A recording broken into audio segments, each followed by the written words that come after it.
Yung nauna mong nalaman, yun na ang yayakapin mo forever, ayaw mo nang makinig sa iba. Pero kung ang utak ay palalaguin natin, dapat handa ka na ipa-challenge yung idea na nakatrono, nakaupo sa iyong utak, kung may bagong dapat umupo doon. Yan, mapagkakakilanlan ang mga taong umuunlad ang isip at buhay, yung handa na isuko ang mga dati nilang iniisip kung sila ay makakita ng mas superior na kaisipan. Romans 12:2, do not conform to the pattern of this world, but be transformed by the renewing of your mind. Then you will be able to test and approve what God's will is, His good, pleasing, and perfect will. Huwag daw makiayon lang sa takbo ng sanlibutan, kundi baguhin ang sarili sa pamamagitan ng pagbabago ng paraan ng pag-iisip. So do not habitually conform to ungodly ideas, if godly and new ideas present themselves. Do not habitually conform to old ideas. Old don't always mean better. Do not always conform to what is conservative. Bihira na nakabubuti yung conservative thought. Ano ba ibig sabihin ng conservative? Eh di yung word na nagko-conserve, nagpe-preserve. So kung ano yung pumasok na ideya sa iyong utak, yun ang i-conserve mo, ipe-preserve mo, hindi mo na hahayaang hamunin ng mga bagong ideya, hindi mo na isusuko sa mga mas magagandang bagong ideya, so conserve ka ng conserve. Kahit sa conservation of cultural heritage, nagko-conserve tayo ng mangilan-ngilang bahay kubo, mangilan-ngilang bahay na bato, mangilan-ngilang pieces of architecture, pero hindi mo pwede i-conserve ang isang buong bansa sa arkitektura niya 300 years ago dahil hindi na yan kailangan. You conserve only for reference. You conserve for appreciation of what was before, but you keep changing the present. So you move forward to the future.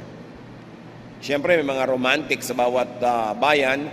Gusto mo i-preserve lahat ng lumang bahay.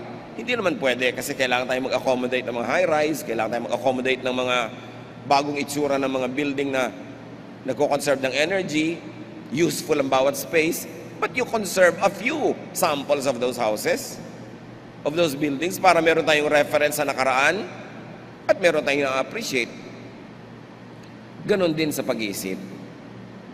It is not always good to be conservative. So keep changing your religious mind. Ang laki, ang lawak ng Diyos. Yung natutunan mo nung bata ka sa Sunday school, kailangan magbago yon dahil umuunlad ang iyong isip. Yung natutunan mo na reading, interpretation of Scripture, kailangan patuloy yun na nahahasa, lumalawak, tumataas. Dahil ang alam mo naman 10 years ago, dapat more than that ang alam mo ngayon. Ang pagkakakilala mo sa Diyos 20 years ago, dapat umaasenso, lumalalim, tumataas ngayon. So it is not always good to be conservative. It means that there's no room for growth, for change, or for development. Being conservative is not always a virtue. Kaya tingnan ninyo, sinong mga mahirap kasama at kasalamuha sa buhay? Di ba yung mga conservative? Kasi pinipilit ka nilang ipako sa isang lifestyle, sa isang mode of dressing, sa isang way of life na tapos na nung araw pa at hindi na epektibo ngayon. It is not good to be boxed in. And in a religious way, it is not good to be sectarian nor to be dogmatic. Bakit? Pag sectarian ka, sinabi mo, kasi ito ang aking religious membership. Kasi dito ako member ng ganitong church. Pagka ipinattern mo na doon ang lahat ng pag-iisip mo, ire-reject mo na, kapatid, ang lahat ng uri ng ibang approaches, reading of and interpretation of Scripture. At doon ka nalang magiging totally loyal sa iyong sekta, sa iyong relihiyon. Eh wala namang religion na perfect. Therefore, lilimitahan mo ang iyong isip sa mga bagay na dapat sana'y lumalago. Lalo yung may kinalaman sa Diyos. Ang laki-laki ng Diyos, hindi siya kasya sa isang simbahan lang. Hindi siya kasya sa isa lamang na dogma o isang doktrina o isang sekta.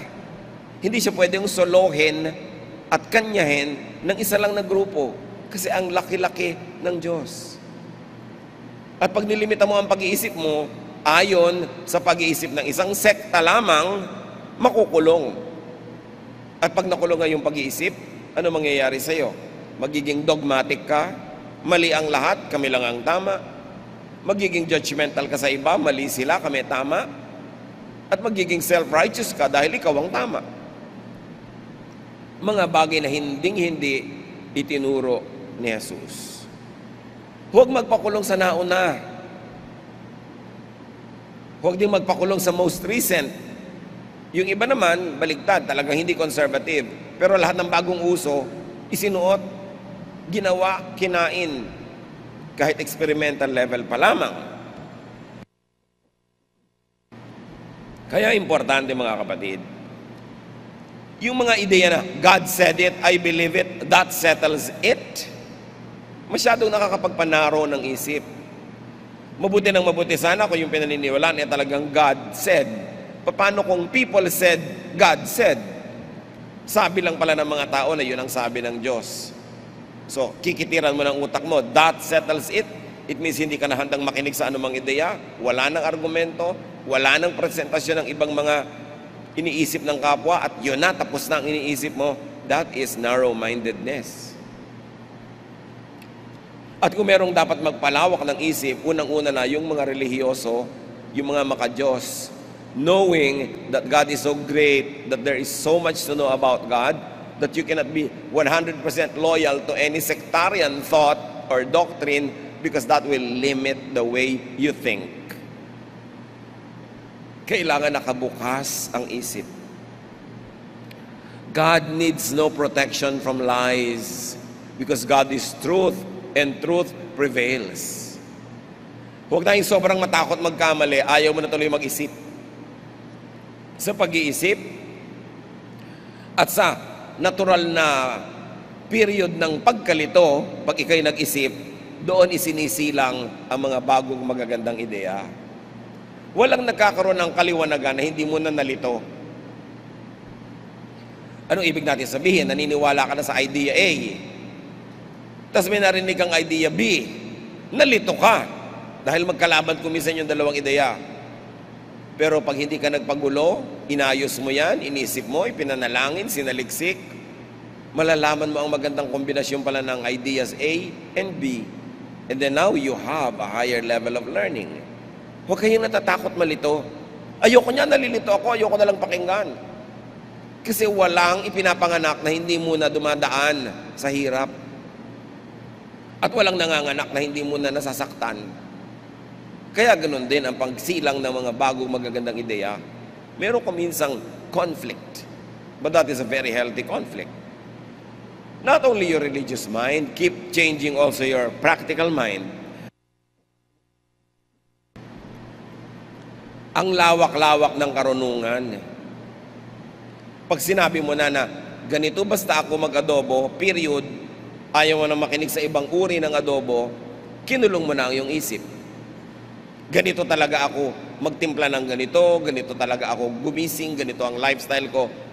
Pati practical mind natin, dapat handa tayong ipasuri sa ideya ng iba, sa mga napapatunayang mabisa ng ibang tao.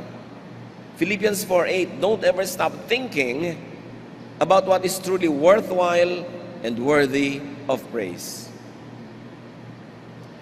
Huwag titigilan mag-isip. Mahalaga yun. And think of positive thoughts. Keep changing your mind to positive thoughts. Ephesians 4:23, be made new in the attitude of your minds. Pag sinuri natin mga kapatid ang Biblia, lalo ang New Testament, ang dami-daming katuruan tungkol sa pagbabago ng isip. Bakit? Kasi maging yung New Testament, hindi nyo ba naintindihan na new nga? Sinasabi ng Panginoong Yesus, ang bagong alak hindi pwede ilagay sa lumang sisidlan. Sasabog, masisira yung lalagyan. Dapat bagong alak, bagong sisidlan. Ang daming bagong ideyang dinala ni Jesus. Attitude tungkol sa law, attitude tungkol sa Old Testament, attitude tungkol sa relihiyosong mga leaders. Ang dami niyang bagong ideya na dinala. At sinasabi niya, kung hindi niyo babaguhin ang korte ng utak niyo, hindi magkakasya itong mga bagong ideya.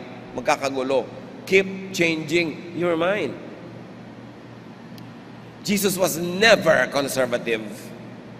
Ang dami nga niyang mga binangga ng mga conservative thoughts na nagkukulong sa mga tao at nagpapahirap sa kanila.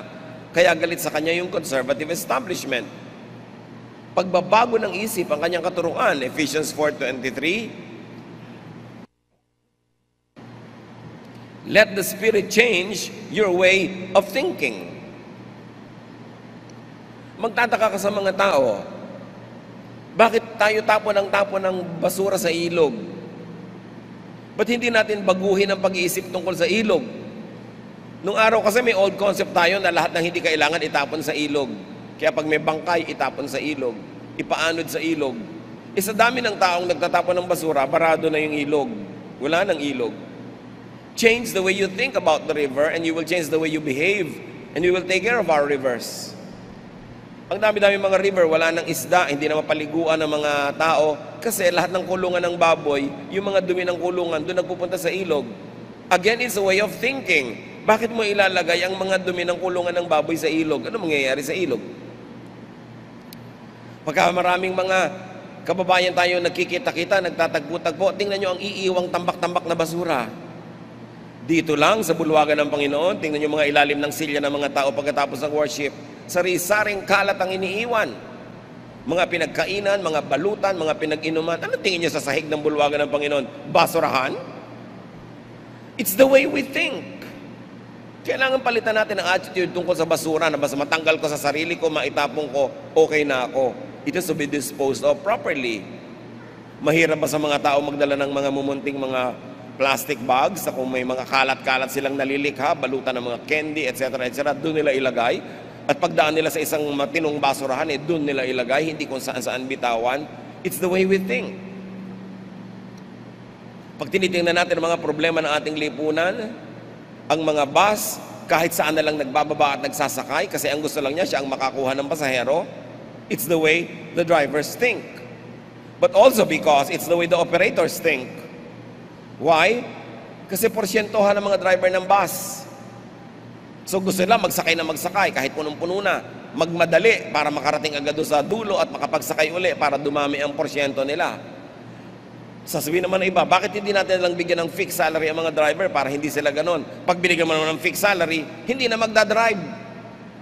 Ang bagal-bagal na kahit walang pasahero, okay na sa kanila kasi fixed naman yung salary.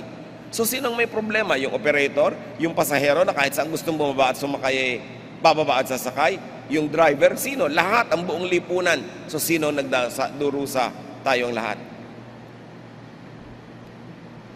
Nakita nyo lang kaguluhan ng mga public cemetery natin? Wala ka ng lakaran?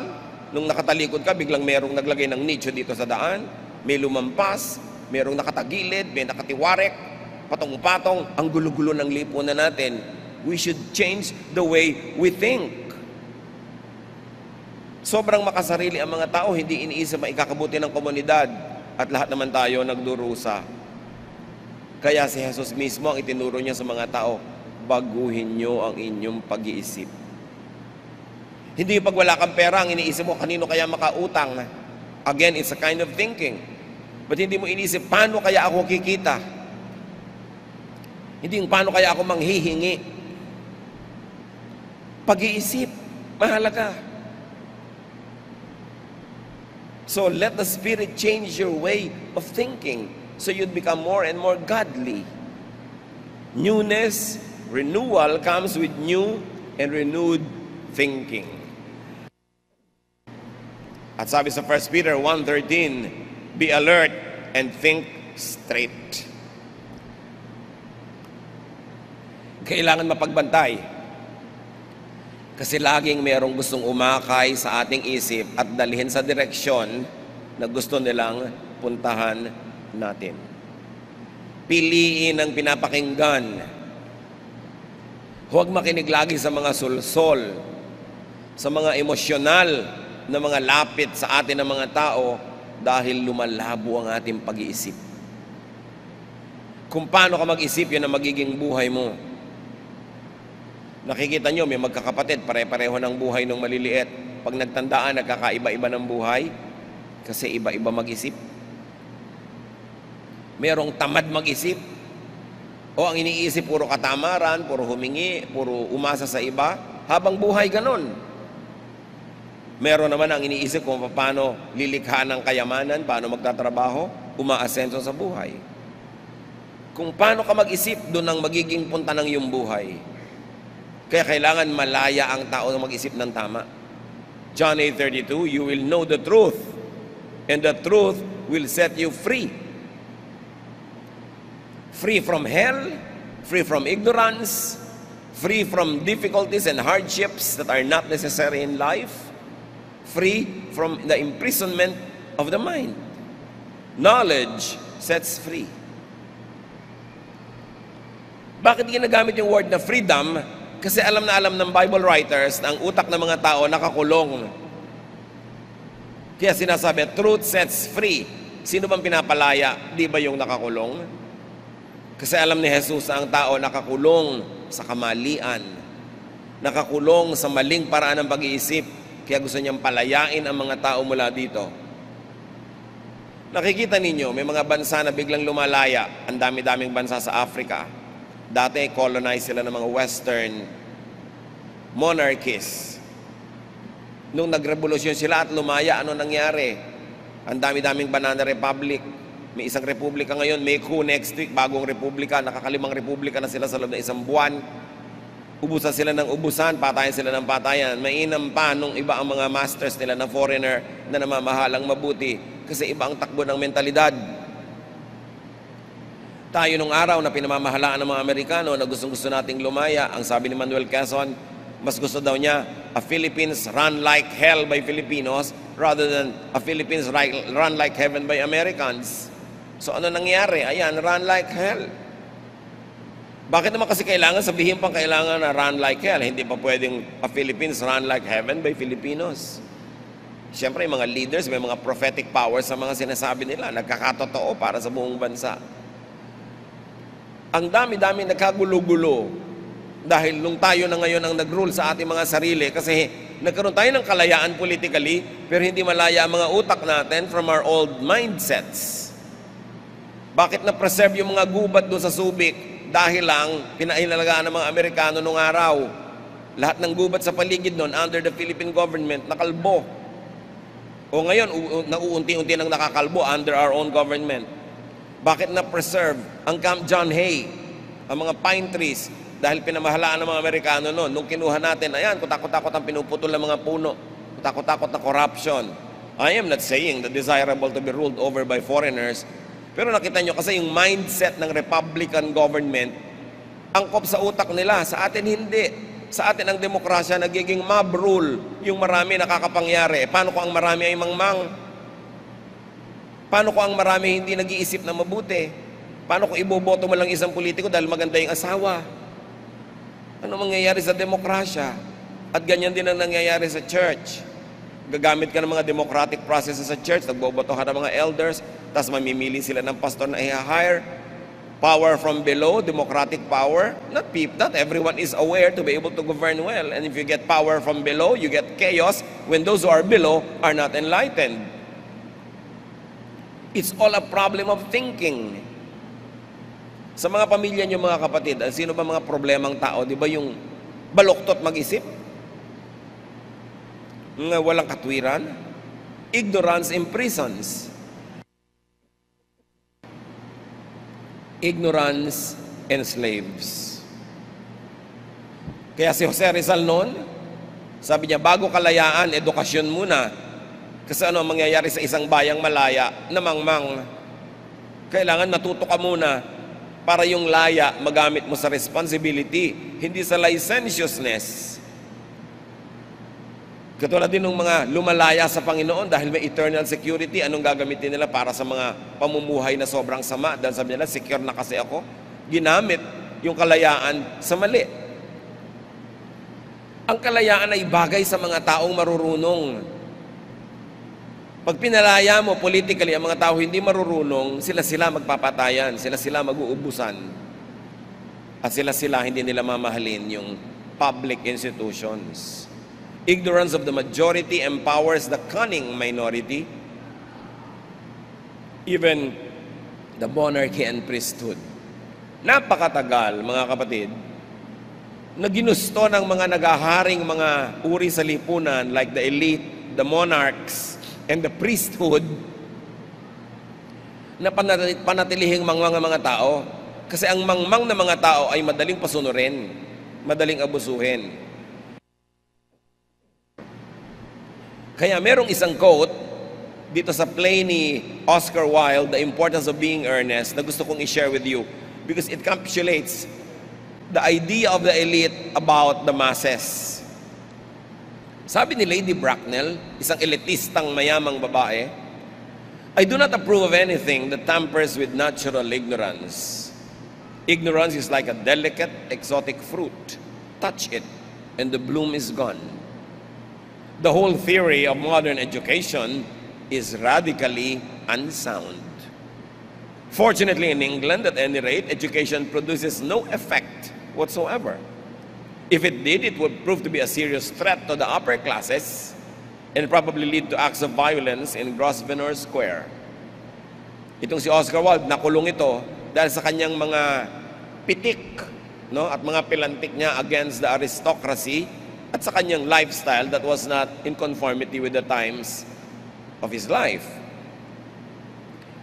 Pero lumalabas sa karakter nitong babaeng ito na mas gusto ng mga elite, mas gusto ng mga nangunguna ay mga tao para sila lang ang marunong, para ma-manipulate nila ang mga tao sa kanilang ikabubuti. Kahit sa religion, ganun mga kapatid. Gusto ng maraming mga preachers, teachers, mga leaders, mangmang ang mga tao. Para kung ano na lang ang sabihin nila sa pulpito, yun na ang katuruan. Para kung anong ituro nila sa kanilang mga classes, yun na. At ang mga tao hindi na nag-iisip para sa sarili, hindi na nagsasaliksik, mas madaling i-manipulate. Madaling pasukahin ng mga donation. Madaling pilipitin at gamitin. But that is not the way of Jesus. Jesus teaches the truth, and the truth sets free. Kaya si Marx, na number one critic ng established religion, sabi niya, religion is opium to the people. It's not always true. Religion is good if it's used well. But it is true also that religion could be misused. Pampabangag sa mga tao. Pampamanhid sa mga tunay nilang mga sakit. Panglasing, panglibang, addictive, para ang mga nagahari ay manatiling makapangyarihan. Kaya ang unang ibinuwag ng mga socialist at communist states nung araw ay yung simbahan. Kasi sinasabi nila, yan ang tagapagpairal ng mga kamangmangan at pangbangag ng mga tao. Up to a point, there might be truth in it, but it's not totally true because religion could also be used to set people free like Jesus used it. Kailangan lang kanino ka nakikinig, ano sinusundan mong ideya para lumaya ka ba o ikaw ba ay makukulong ng kamangmangan. Outgrow, unlearn, discharge obsolete ideas. Kung bibili ka halimbawa ng kaong o minatamis na mga pruta sa Laguna, yung mga lalagyang bote, kailangan mo pang itapat sa kalan kasi hindi mo mabuksan. Kailangan mo ng muscle talaga ng nag-gym para mapihit mo at mabuksan ang mga boteng ito. Napaka-obsolete na ng pag-i-empake natin ng mga produktong ito. Change what is obsolete for product development. Kailangan pa talaga na ang tubig ay ibalot pa rin sa mga dyaryo at mga pages ng yellow, pages ng PLDT. Yung mga kakanin, wala bang iba para palitan yan, para maiba? Bakit ang mga kakanin na nabibili mo ay pare-pareho ng lasa? Isa lang yung preservative yata ang ginagamit. Kaya naunahan na tayo ng Thailand sa pag-produce ng mga preserved fruits at mga preserved foods. dito lang nag-aaral sa UP Los Baños yung mga nanguna sa kanila dyan. Because we don't change our ways. Puro tradisyon. Dapat ini-improve ang mga ganitong bagay. Discharge less fruitful, less productive, and less efficient ways. Kaya nga ang sabi ni Alexander Pope, be not the first by whom the new is tried, nor yet the last to lay the old aside. Importante. Mag-ingat din naman, hindi lahat ng bagong uso, sasakay ka na agad. Sabi, huwag naman ikaw kauna-unahang sumakay sa bagong uso kasi hindi pa nasusubukan eh. Pero huwag naman ikaw kahuli-hulihang magbitaw sa mga luma. Kahit sa church life, ang daming uso. Uso ang ganitong paraan ng pagtuturo, uso yung ganitong administration, uso yung ganitong paraan ng pagkanta. Ang daming mga tao litong-lito na dahil tuwing umaattend yung kanilang leaders sa isang seminar, lalo abroad, pag uwi, may bago na namang uso. Nagkakagulo-gulo yung mga tao, nagkakandalito-lito. Don't be the first by whom the new is tried, nor yet the last to lay the old aside. Sabi ni Alexander Pope. May wisdom, obserbahan mo muna yung bago.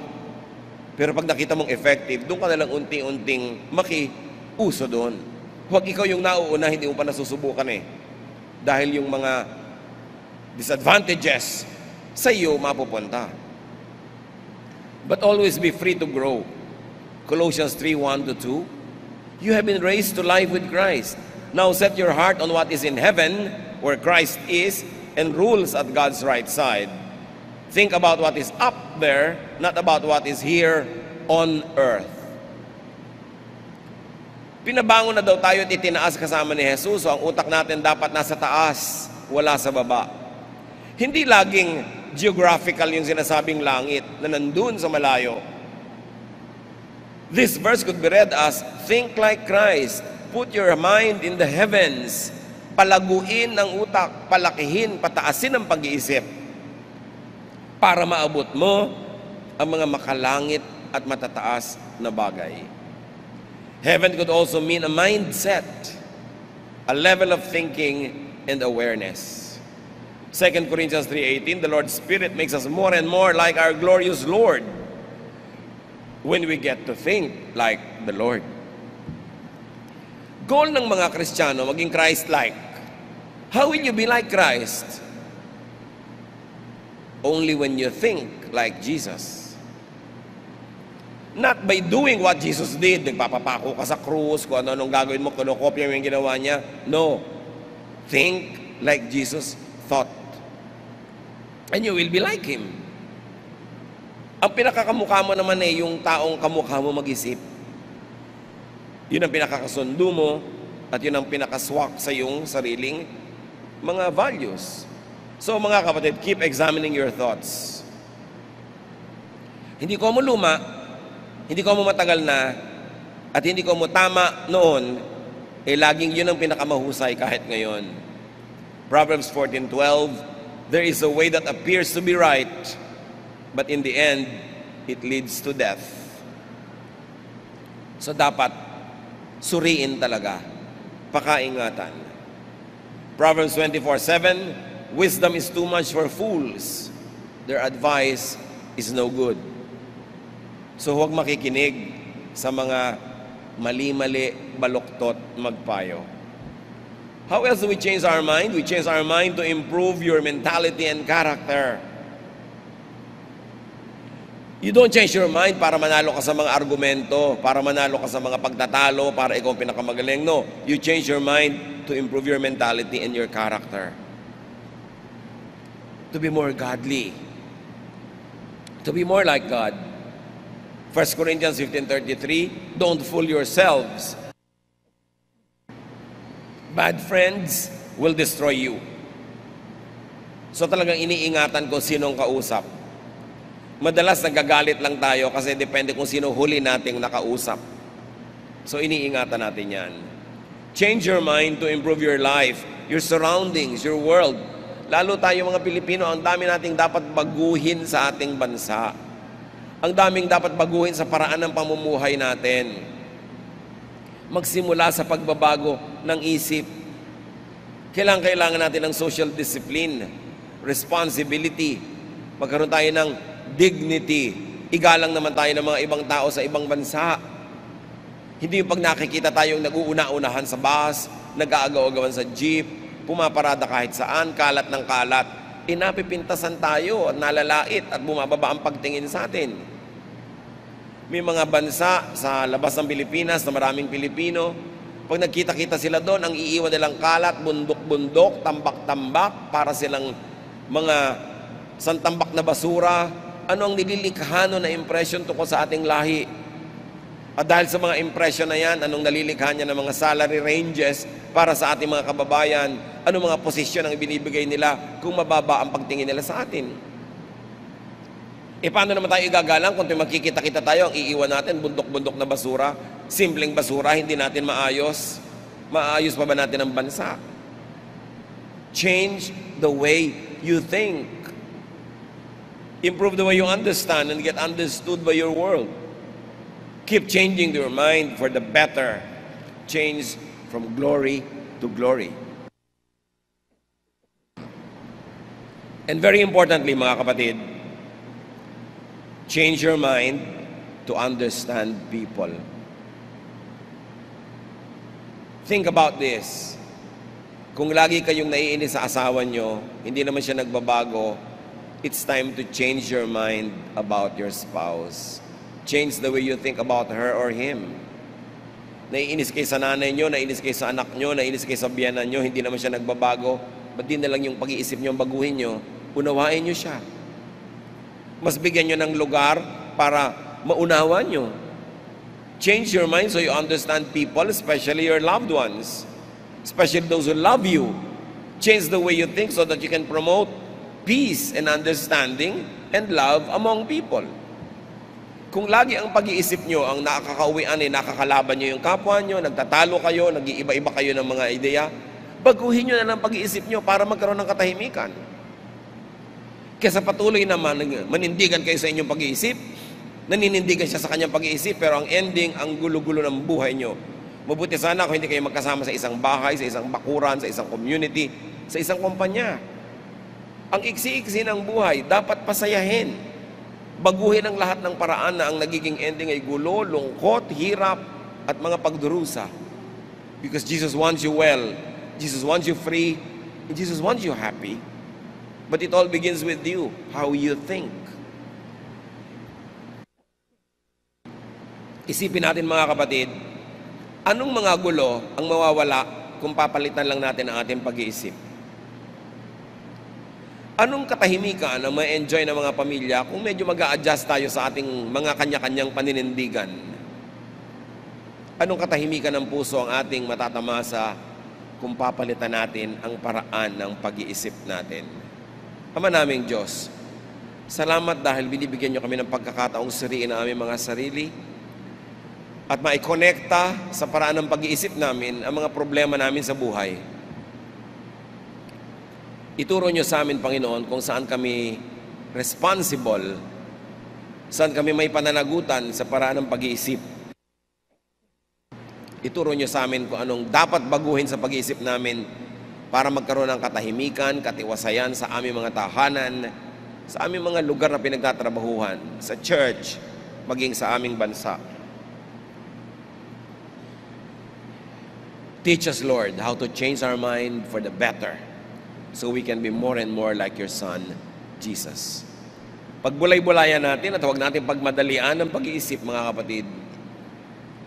Spend some time in silence and let God teach us kung ano mga dapat nating baguhin sa ating pag-iisip. Lalo na yung pag-iisip na ang nagiging ending, napapaaway lang tayo lagi, nalalayo tayo sa kapwa. Paraan ng pag-iisip, baguhin. Yung pag-iisip na nakakapagbigay ng biyaya,